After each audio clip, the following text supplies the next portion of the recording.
kelasnya semangat sedikit ya. Ibu bilang apa? Pagi, pagi, pagi, pagi, luar biasa. Kalian bilang begitu ya? Sudah siap? Kalau semangat di kelas, semangat lagi. Pagi, pagi, pagi, luar biasa. Selamat pagi anak-anak. Pagi, pagi, pagi, luar biasa. Bagus, masih semangat ternyata. Nah anak-anak, kita akan belajar kali ini tentang kerendahan hati. Tapi sebelum itu kalian lihat dulu di bawah kolong meja atau di samping kalian, jangan sampai ada sampah yang berserakan. Silakan menyimpannya di tempat sampah.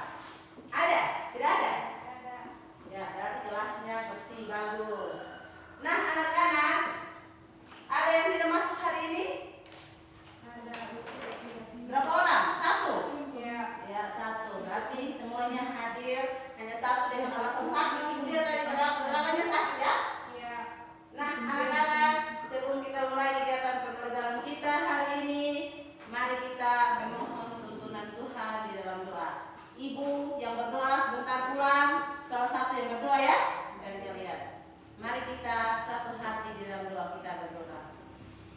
Terima kasih ya Tuhan, karena Engkau begitu baik. Engkau boleh menyertai kami dari rumah kami masing-masing, sehingga kami boleh tiba di tempat ini dengan segala sukacita. Memberkati kami, memberi kami hikmat, pengetahuan, akal budi, sehingga proses pembelajaran hari ini dapat berjalan dengan baik. Ini doa, ini harapan kami. Ampuni dan kuduskan kami demi Kristus Tuhan dan Juru Selamat, Guru yang agung itu, kami berdoa kepada Bapa di surga. Terima kasih Tuhan. Amin. Nah anak-anak, pokok atau tema kita hari ini tentang kerendahan hati. Namun sebelum itu kita menyanyi dulu satu buah lagu. Sekali semangat lagi di kelas. Kayaknya masih tidak semangat. Kita menyanyi lagu bersyukur kepada Tuhan. Sambil tepuk tangan ya, 1, 2, 3. Bersyukur kepada Tuhan, bersyukur kepada Tuhan, sebab Dia bersenyum. Bersyukur kepada Tuhan, bersyukur kepada Tuhan, bersyukur kepada Tuhan, sebab Dia baik. Bersyukur kepada Tuhan.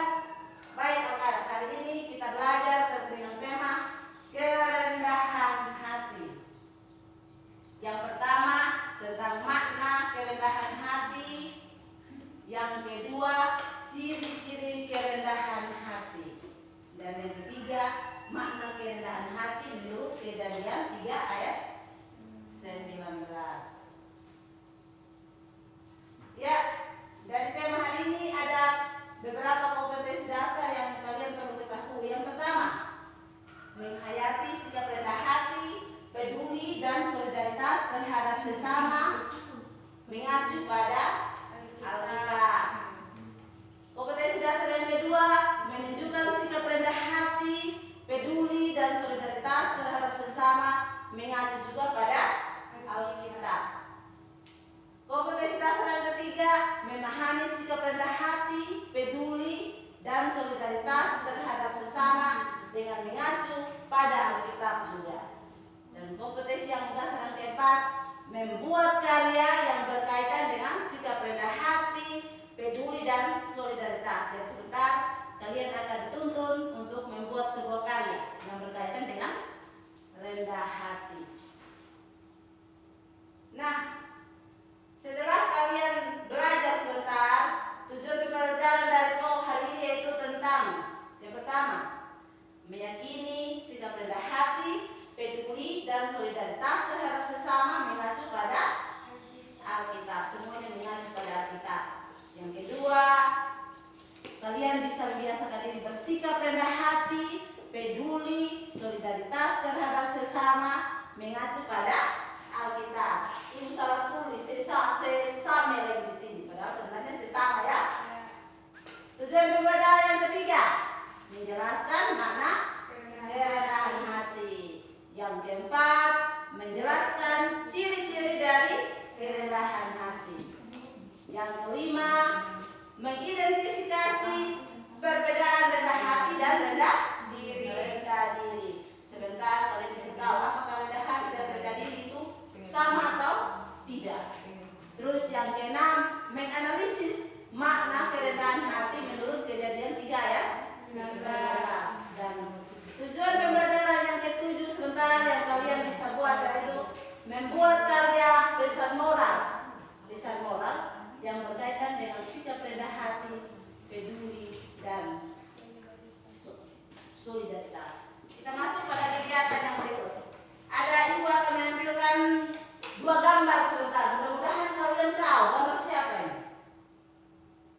membasuh kaki, dia disebut sebagai seorang Buddha. Tahu Buddha? Sama dengan tradisi kita juga di Sumba ya. Di Sumba ada juga dalam tradisi apa, ada yang hamba dan yang raja. Kalau mereka membasuh kaki berarti disebut sebagai hamba. Tetapi tidak demikian dengan Tuhan Yesus. Jadi anak-anak, dari kedua gambar tadi ini menceritakan, menggambarkan tentang kerendahan hati dari seorang Bunda Teresa dan dari Yesus. Ayo semangat lagi anak-anak. Sekarang kita masuk dalam diskusi. Nah, diskusi ya. Kita akan masuk dalam diskusi. Ibu akan membagikan LKS untuk kalian, membagi kalian dalam 2 kelompok saja ya. 2 kelompok saja.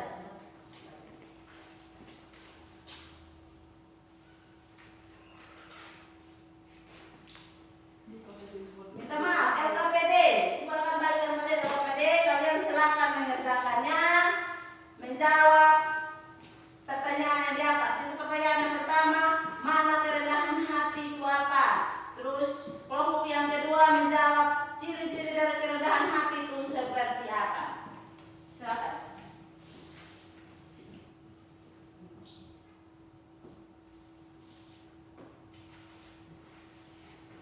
Kerjasama yang bagus ya anak-anak. Diva, Sandra, Sarce, Ubu, Wanto, ayo.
Jadi kerendahan hati dalam pemahaman yang Kristen adalah rasa takjub dan hormat manusia kepada Tuhan. Tuhan Allah sebagai pencipta. Nah, di sini juga kerendahan hati mengantarkan kita semua mengakui bahwa kita ini dan segala ciptaan di dunia ini bukan apa-apa. Kita ini bukan apa-apa. Terus kerendahan hati juga dia berhubungan dengan kebenaran dan keadilan. Kalau yang benar kita katakan salah, yang salah kita katakan benar, itu berarti dia tidak rendah hati dan tidak adil. Terus yang berikut, kerendahan hati lahir dari pengenalan akan diri sendiri dan Tuhan. Pengenalan akan diri sendiri dan Tuhan. Seperti gambar tadi yang kalian sudah lihat, Tuhan sendiri rela membasuh kaki para muridnya. Yang berikut, kerendahan hati juga lahir dari sikap yang sepenuhnya bergantung kepada Allah. Kalau hidup kita bergantung kepada Allah, kalau kita menyerahkan seluruh kehidupan kita kepada Allah, berarti kita memiliki rendah hati. Dan yang terakhir, kerendahan hati adalah penyerahan diri kepada Tuhan, sehingga kita berusaha untuk menyenangkan hati Tuhan. Kalau kita hidup dalam rendah hati, kita menyenangkan hati Tuhan. Perhatikan anak-anak yang berikut. Ciri-ciri dari kerendahan hati seperti yang kelompok 2 tadi sudah paparkan. Ternyata benar itu kelompok 2. Yang pertama, takut akan Tuhan dan menggantungkan hidupnya pada Tuhan. Itu ciri kerendahan hati. Ciri yang kedua, taat kepada Tuhan dan melakukan perintah atau ajarannya. Ketika kita melakukan seluruh perintah dan ajarannya, berarti kita berada dalam kerendahan hati. Terus yang ketiga, menghindari pemegahan diri. Kita jangan bermegah diri. Kita tidak boleh menyombongkan diri. Nah, ini yang paling penting. Yang keempat, menghargai kelebihan orang lain. Kadang kita tidak menghargai kelebihan orang lain, tak? Kita menganggap kita sudah yang paling benar, kita sudah yang paling hebat. Kita tidak pernah menghargai kelebihan dari orang tersebut. Yang kelima, menyadari kelemahan diri. Nah, ini juga karena kita sebagai manusia, kita tidak pernah sadar kita punya kelemahan. Misalnya si Sandra atau si Siska, dia lemah dalam apa misalnya? Dalam belajar. Ketika dia datang ke sekolah, wah gaya yang tuamu, kayak sosok saja begitu kayak sosok saya paling hebat. Dan akhirnya tidak benar. Nah, itu artinya dia tidak menyadari kelemahan dari dirinya, dia menyombongkan diri. Nah, ciri-ciri kerendahan hati yang keenam, bersedia menolong orang lain dengan tulus dan tanpa pamrih. Kadang kita membantu orang lain tidak dengan tulus, kita bantu hanya dengan paksaan saja. Padahal sebenarnya Tuhan menginginkan kita membantu dengan tulus tanpa pamrih. Dan yang terakhir, ciri kerendahan hati, menghargai talenta yang Tuhan berikan dan dipakai untuk menolong orang lain dan berpartisipasi dalam komunitas gereja. Seperti dari kisah dari Bunda Teresa tadi. Kisah dari Bunda Teresa, dia memberikan kehidupannya, memberikan talenta yang Tuhan kasih untuk menolong orang lain, untuk membantu orang lain. Dan dia berpartisipasi dalam komunitas gereja. Bahkan Bunda Teresa mendapat penghargaan dari PBB. Dia mendapat penghargaan sebagai seorang perempuan yang sangat luar biasa. Yang berikut, apa rendah hati sama dengan rendah diri? Sama atau tidak anak-anak? Beda ya. Rendah hati itu seperti apa? Diva, rendah hati itu apa? Rendah hati itu apa, Diva? Sikap yang dapat ditunjukkan melalui kesadaran bahwa manusia adalah makhluk fana yang penuh keterbatasan karena manusia bergantung sepenuhnya pada Allah. Ya, betul sekali, Diva. Sikap rendah hati adalah sikap yang ditunjukkan melalui kesadaran. Kita sadar bahwa kita manusia yang penuh dengan keterbatasan. Kita harus sadar bahwa kita adalah manusia yang penuh keterbatasan dan kita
bangsa dan negara ini cepat bangkit kembali, cepat pulih dari COVID. Anak-anak, sebelum kita berdoa, Ibu akan memberikan tugas untuk kalian kerjakan di rumah. Kalian akan kerjakan di rumah. Tulis itu di atas. Kalian perhatikan. Tuliskan refleksimu mengenai kerendahan hati dalam kaitannya dengan pertemanan, bahwa kamu tidak merendahkan orang lain. Nah, kamu menuliskan refleksi tentang kerendahan hati dalam kaitannya dengan pertemanan. Kalian kan berteman toh? Banyak teman tidak? Banyak. Nah, kalau tidak ada teman berarti itu sangat luar biasa. Kalau tidak ada teman itu tidak yakin. Jadi bagaimana refleksi kalian dalam berteman? Bahwa kamu tidak merendahkan orang lain. Apakah kamu merendahkan temanmu atau tidak? Jadi kalian akan menulis refleksi tentang itu ya, diri kalian sendiri, pribadi kalian. Baik anak-anak, sampai di sini pertemuan kita hari ini. Sebelum itu, mari kita mengakhiri kegiatan pembelajaran kita. Ibu minta ya Bu pimpin kita